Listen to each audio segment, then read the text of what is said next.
Hai semuanya, di sini kami akan memberikan beberapa informasi mengenai pasar oligopoli dari definisi hingga dampak. Sebelumnya, perkenalkan nama saya Nadia Mahrani. Saya Kinantia Dinskarsari. Saya Davina Nuril Khairunisa. Saya Asifat Rijaheni. Saya Devi Julia Lestari. Saya Adela Andita.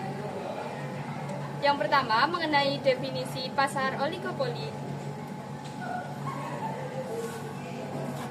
Pasar oligopoli adalah pasar yang strukturnya didominasi oleh sejumlah perusahaan kecil dan memiliki komoditas yang terbatas. Jumlah perusahaannya biasanya itu lebih dari 2 atau kurang dari 10. Dalam beberapa kondisi, pasar oligopoli didominasi oleh 2 perusahaan yang bisa disebut juga sebagai pasar duopoli. Jenis pasar oligopoli menunjukkan produsen atau penjual yang berada di sisi penawaran memiliki jumlah sedikit, sedangkan pembeli atau penawarannya memiliki jumlah relatif banyak. Hal ini membuat persaingan harga di pasar menjadi tidak seimbang. Perusahaan-perusahaan pasar dalam pasar oligopoli dapat melakukan kolaborasi. Dalam melakukan kolaborasi, mereka dapat menggunakan kekuatan pasar kolektif.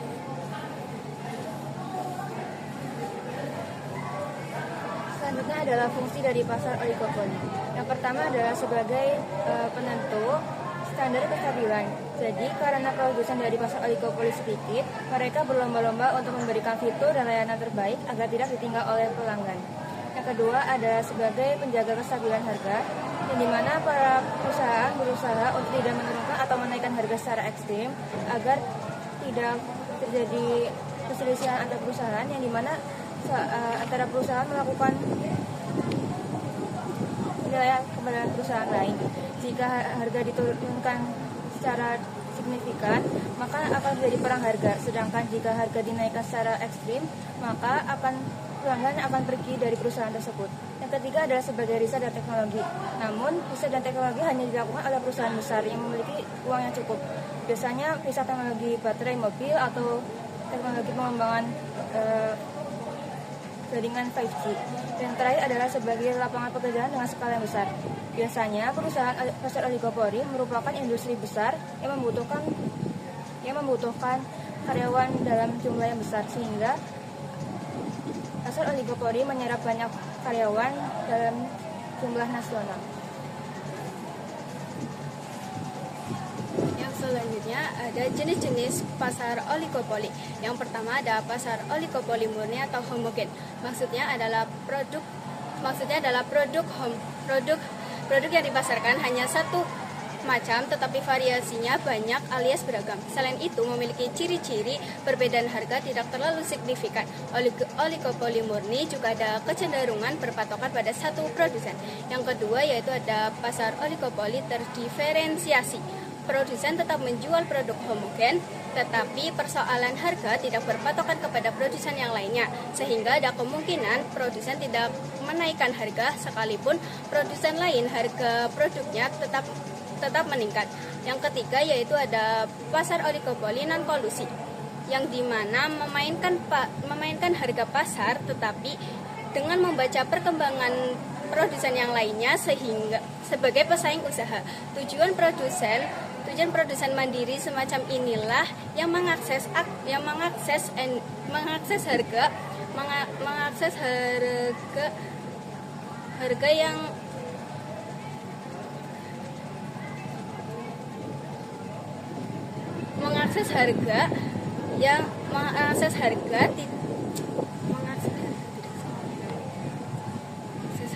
harga dan selalu yakin dengan produsen yang lainnya tidak akan diikuti jejaknya.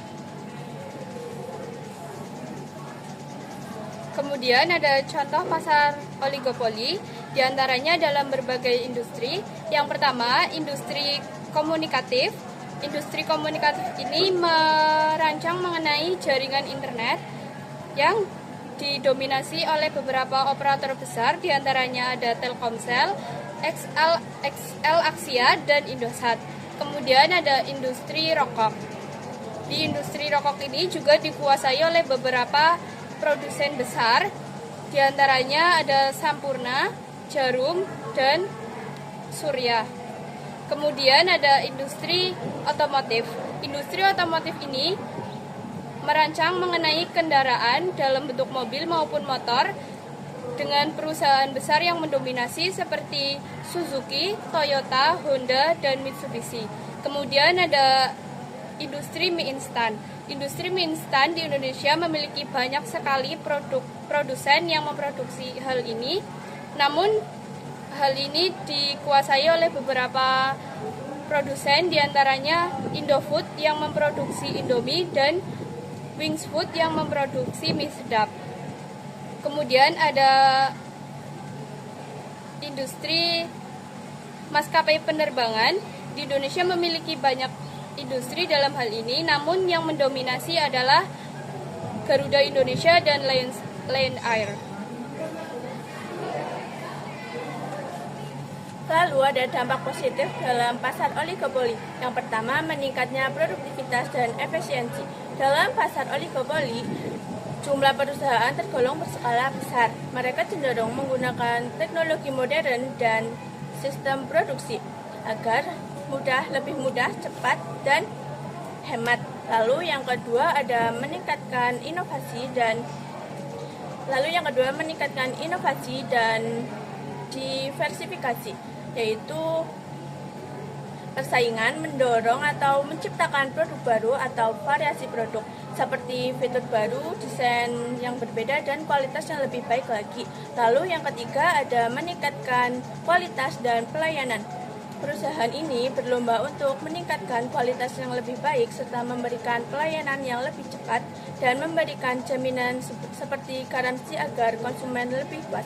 Lalu yang keempat ada daya saing internasional yang meningkat, yaitu perusahaan harus memiliki modal dan teknologi yang kuat sehingga dapat bersaing di pasar global dan meningkatkan ekspor.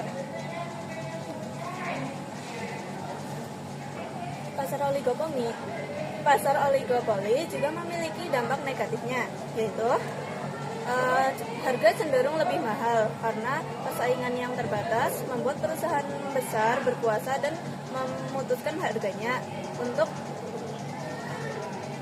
keuntungan yang maksimal. Kemudian ada sulitnya bagi pemain baru karena modal besar dan dominasi